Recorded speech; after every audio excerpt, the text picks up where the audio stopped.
In the fog and mist of a southeast Alaska morning, a solemn ritual takes place. Now Moses was tending the sheep of Jethro, his father-in-law, the priest of Midian. Then he led them to the back of the desert and came to... For more than 2 centuries, Orthodox priests have been celebrating their liturgy and spreading Orthodox faith throughout a land one missionary called the Kingdom of Eternal Autumn.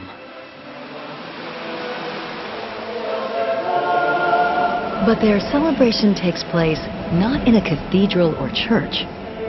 It occurs in the second-floor chapel of a historic home, a place that was once the center of the Russian Orthodox Church in Alaska. Looking at it from the outside is phenomenal. And then you walk through the doors, you walk where the saints have walked.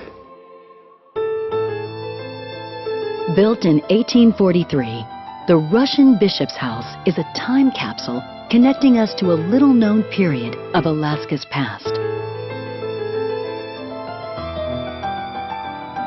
Inside are treasures of a period when ambitions of empire came not from Britain, Spain, or France, but rather Russia.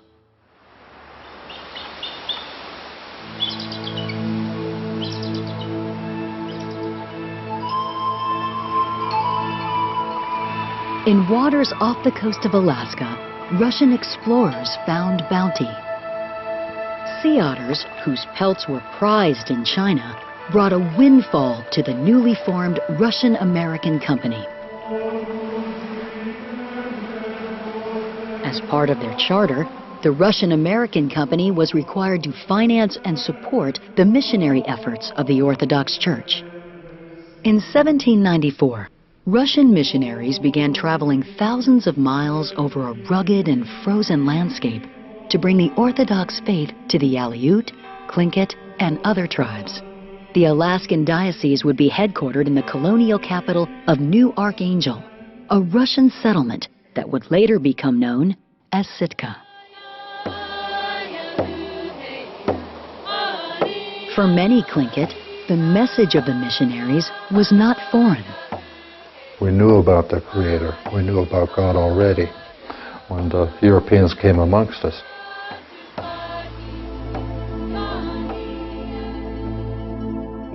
Many Tlingits' acceptance of Christian missionaries is due in part to this home's first resident.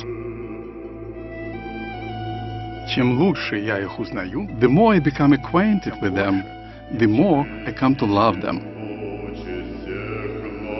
In 19th century Russia, he was first known as Father Ivan Venominov, but he will forever be remembered as Bishop Innocent, a missionary so beloved that he would later be canonized as a saint. Like other missionaries of his day, Innocent considered the Aleuts, Tlingit, and other Alaskan natives as godless and uncivilized. But unlike many missionaries, Innocent did not condemn their cultures. I would say the spirit of Innocent Veniaminov is alive in these walls. It's his building, it was his vision, but it's really his spirit more than any other that fills every room in this remarkable building. An ecclesiastical palace is what Bishop Innocent called it. It was built by laborers of the Russian-American Company in 1843, a residence for the newly consecrated bishop. Creating such a home thousands of miles away from Russian supply centers took ingenuity and determination. Craftsmen knowledgeable in old-world building techniques cut Sitka spruce into square logs, which were then tightly fitted to create the home's sturdy 2-story frame. Modern materials like sheetrock and joint compound were unavailable at the time, so to insulate the house, craftsmen used sand, gravel, and sawdust.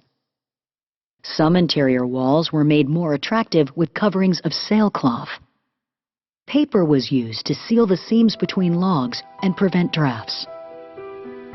The living quarters would be on the home's second floor.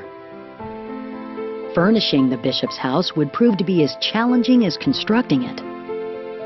Almost everything inside would have to be shipped from Russia and into Alaska, including much of the food. Stored within the second floor pantry was rye bread, shipped from Russia and placed in sealskin to preserve it through the long journey. Other food items had to be obtained through trade. Dried grains were acquired from Britain's Hudson's Bay Company. Camphor chests on the floor were filled with bricks of tea obtained from China. Just off the pantry is the dining room. The Russians regarded the position of Orthodox bishop as nobility, a status reflected by the elegance of this room. Bishop Innocent dined here using china most likely obtained in trade with England. The walls of the dining room contained a state-of-the-art heating system, one that would trap heat in its bricks, keeping the house warm during the long Alaskan winters. Next to the dining room is the reception room.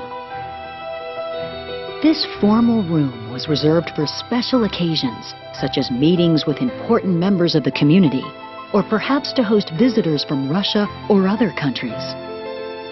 The reception room was filled with sophisticated furniture made by Russian craftsmen in St. Petersburg. These mahogany armchairs were constructed in such a way that they could be disassembled, shipped, then pieced together on arrival in Alaska. Everything in this room, from the wallpaper to the fine gold upholstery covering the settee, spoke of taste, style, and authority. No one was more impressed with the Russian bishop's house than the home's first resident, Bishop Innocent. I would like to begin with an expression of my most sincere thanks to you, dear sir, both for the quick and sound construction of the house and for all possible conveniences in it.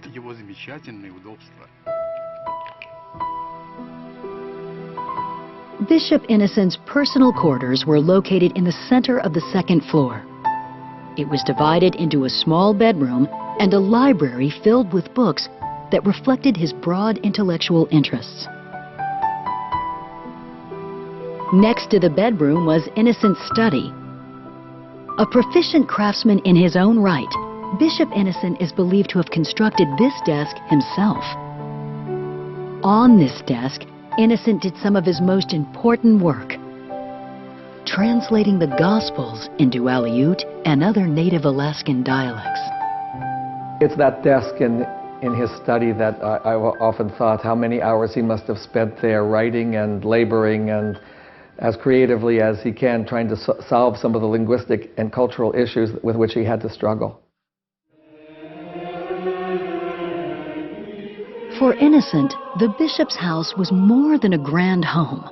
Most importantly, it was the center of the Russian Orthodox Church in the North Pacific. On the first level were classrooms and a seminary for the newly baptized Tlingit.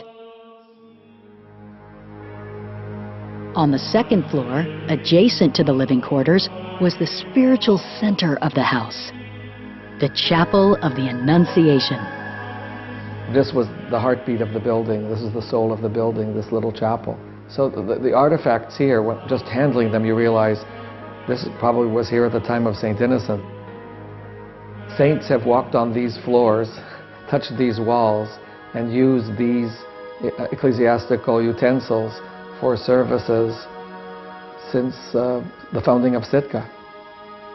It's a totally unique and remarkable place.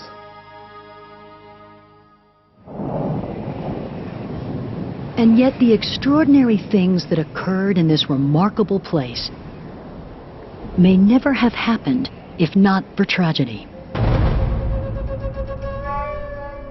Many native Alaskans accepted the missionaries, but some of the Tlingit were rightfully suspicious. They saw the Russian presence as a threat to their way of life. The Russians were they weren't very honorable people. They weren't to be trusted. In the years before Innocent's arrival, an uneasy peace had existed in Sitka. The tension between Russian traders and Tlingit at times erupted into violence, even bloodshed. Upon arriving in 1834, Innocent wrote, "I must openly confess a certain reluctance and unwillingness to start."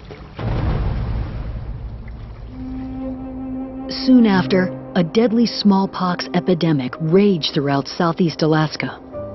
Many of the Russians in Sitka were vaccinated, but most Tlingit refused inoculations. That particular epidemic wiped out about 50% of the native population. People were dying so fast that there wasn't enough people left to bury people that were dying. It was so devastating to the community that even today they have a hard time talking about it. Many of the fallen were shamans and elders, the primary keepers of the culture. Innocent, who was one of the eyewitnesses to the epidemic, says that it was a turning point in the belief system, and that was the point at which people became more open to coming to the church. Those fortunate enough to survive the smallpox epidemic not only began to trust the Russians, they became more open to the teachings of Bishop Innocent. The dormitories and the classrooms were filled with native students from all over the colony, all over Alaska. They were taught to read and write in their own languages. Bishop Innocent left Sitka and the bishop's house in 1853, but not before bringing lasting change to Alaska. 14 years later, another change would occur, one that would have great effect upon the house and the Tlingit people. In 1867, the dwindling fur trade and an economic crisis in Russia forced the Tsar to sell Alaska to the United States. The new American missionaries had a different outlook on the Tlingits' approach to worship. They were down on the idea of the clan houses because they figured this is just a sinful, horribly depraved situation. They absolutely also were opposed to any of the traditional ceremonials. The American missionaries were essentially trying to get rid of that culture. As a result, many Tlingit retreated deeper into the Orthodox faith. A slow decline of the Russian bishop's house began. By the 20th century, it became better known as the Russian orphanage. 130 years of the wet coastal climate took a terrible toll. The last of 16 Orthodox bishop residents left in 1969. This building was completely boarded up. It had been abandoned. It was derelict. It was considered completely unsafe. And I believe it was probably in danger of total collapse. It probably would have been condemned and demolished had the National Park Service not intervened. Recognizing its historic and cultural value, Congress authorized the purchase of the Russian bishop's house in 1972. The historic structure was to be made part of Sitka National Historical Park. It would take 16 years and teams of workers, archaeologists, historians, and craftsmen to bring it back to life. In 1988, more than 140 years after the Russian bishop's house was built, the chapel was reconsecrated. For this holy house and for those with faith, reverence, and the fear of God. 2 centuries after Russian missionaries arrived in Alaska, the solemn rituals continue. Again, we pray for pious Orthodox Christians. Many Tlingit continue to come here to practice their Orthodox faith. It is a Christian faith that enables them to continue their traditional ways. We had the Tlingit way of life. We had the Orthodox faith, but they entwined one another. It became a way of life. Peace be unto all, and to your spirit. For the Tlingit, the Russian bishop's house symbolizes accepting the Orthodox faith on their terms. Like the Tlingit themselves, this house is a survivor.